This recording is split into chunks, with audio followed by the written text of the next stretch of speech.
If you want to get better at baking without eggs and dairy, I have one major life-changing tip for you. It's a really simple formula: bake 15 recipes in 30 days. And in this video, I'm going to explain to you 1, why this 30-day deadline is essential for it to work, 2, how this formula can make you a better baker, and 3, how you get started. And if we haven't met yet, hi, I'm Natalia Lima, founder and owner of Curious Cat Bakery, an all-vegan, award-winning bakery where I make everything taste just as good or better than the real deal. But once upon a time, I had no idea what I was doing. I knew nothing about vegan baking. Now that I've cracked the code, this is the place where I share my tips, hacks, and recipes, so make sure you hit that subscribe button if that's something you're into. Now let's get to that formula of 15 recipes in 30 days and what it's all about and how you too can crack the code on vegan baking by following it. Let's do it.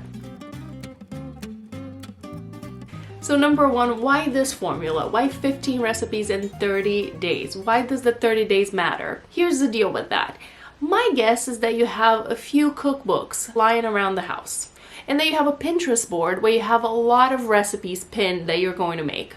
But how many of those are you actually making? No judgment here, totally safe space. In fact, I will look up at my Pinterest right now and tell you that I have done the exact same thing. I have the Serendipity frozen hot chocolate that I've been meaning to veganize forever, gingerbread New York City cookies, some kind of raspberry babka. Oh my god, that sounds really good actually, but yeah, no, haven't gotten around to that either. So you're not alone, I do it too, but here's the thing. Planning and dreaming about baking and actually baking are two separate things, very different things. And if you're only baking every once in a while, if you're grabbing that Pinterest board every 6 months, or let's be real, every November when, baking cookie season starts, you're basically starting from scratch and from zero every single time. You might notice that if you don't go to the gym for a while, you're never gonna forget how to do a push-up. It's a easy enough thing to do, kind of. The steps to do it are fairly easy, I should say. Actually doing it is another business. But if you go a while without going to the gym, those first 2 weeks of getting into the groove of it again, they suck because you're out of practice, your body's not used to it. You don't know where things are in the gym, but then once you get into a groove of things, it gets better, your body starts to not be so sore. But basically, if you don't go to the gym for months at a time and every once in a while you go to the gym, it's gonna suck every single time. And then it's just like a struggle. That's what you're doing if you're only baking every once in a while. Meanwhile, if you put a deadline of 30 days, 15 recipes, you're gonna have to bake pretty much every single day. And that's gonna get you into that practice, into that groove, where you're going to remember what ingredients you have in the pantry, how hot your oven runs, where your bowls and spatulas are kept, and if you need to buy any new ones for next time. These are all things that you forget if you're only doing it every once in a while, and then it's a struggle every single time. So here's how that formula is going to improve your baking. If we go back to the gym analogy, do you ever notice that if you start getting into a groove of going to the gym, all of a sudden you start drinking more water and you start eating better? Maybe you start going to bed a little earlier so you feel good the next morning for your run or for your workout. Yeah. So that's going to happen with your baking too. On days that you ace your recipe, it's going to be a huge confidence boost for the next one. You're just going to be feeling confident about the fact that you can handle this, that you know how to bake things. And then the next day, you're just going to go into the kitchen with more oomph and more like, I know what I'm doing. You know that feeling when you get the recipe right and you're just like, yep, I made that. You're going to start getting that. If you have a bad day in the kitchen, usually you would wait weeks, months, maybe forever until you do it again, right? Because you're just scarred from that disaster and you're like, I don't want to do that again. But if you're doing this challenge, then you're going to have to try it again. Tomorrow, the day after, sometime this week, sometime very soon in the next 30 days, you're going to have to try that recipe again. And that's going to make you snap out of it instead of just hanging in this zone of dread of like, oh, I can never do that recipe again. You're gonna move on from it, and you're gonna move on from it quickly because you have that deadline that you have to meet. And you will learn by doing, which, like I said before, is very different from dreaming about doing. That whole list of recipes you have on Pinterest of stuff that you would like to one day maybe bake, just get to it. Start baking it. And then maybe you'll ace it, maybe you'll fail at it. Either way, you're gonna know, oh, making a babka is harder than making muffins. Now you will know because you've actually tried doing it. You're gonna learn from trying to do it, and you're gonna improve upon it by trying it again.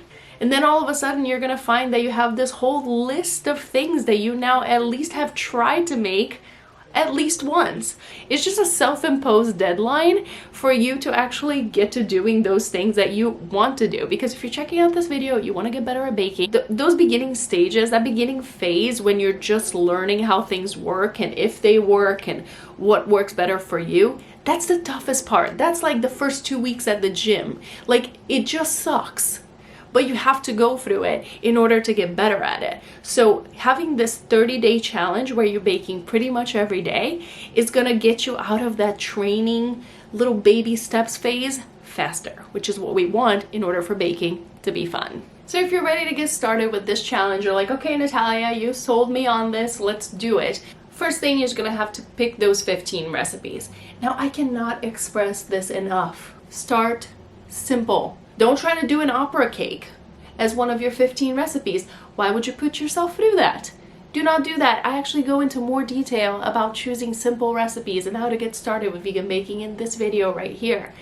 Just don't do it. Start simple. Start very easily. So if you're looking for recipes on Google or Pinterest, look for words like easy or beginner level. If it has 56 ingredients listed, it's not the one for you right now. Why would you want to do that? Why would you want to buy 56 ingredients to begin with? This video over here goes into more detail on that. And of course, I would be remiss if I didn't mention that I happen to have an ebook of recipes that is perfect for this challenge. It has 16 beginner recipes, and when I created that ebook, I had this in mind. I was thinking to myself, like, first of all, what are some of the things that people actually want to make and they're curious about making and that are easy enough that any beginner could take on and succeed and really build your confidence so that you can take on more complicated things down the road. So there's 16 recipes in this ebook. You can pick and choose which ones you like to make. They're the beginner level. They have simple ingredients and easy instructions to follow.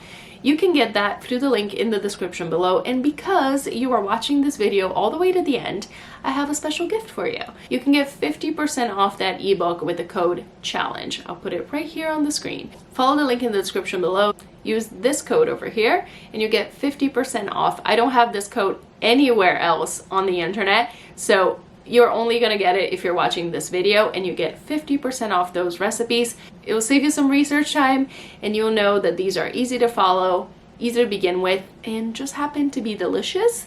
Those chocolate chip cookies have been called the best chocolate chip cookies ever. Just saying.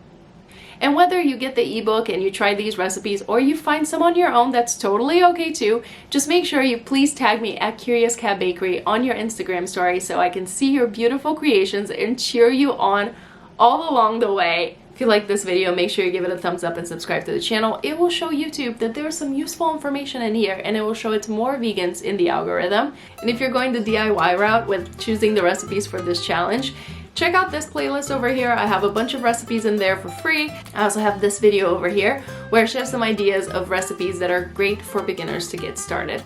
Thank you so much for watching. I will see you guys next week. Until then, stay curious.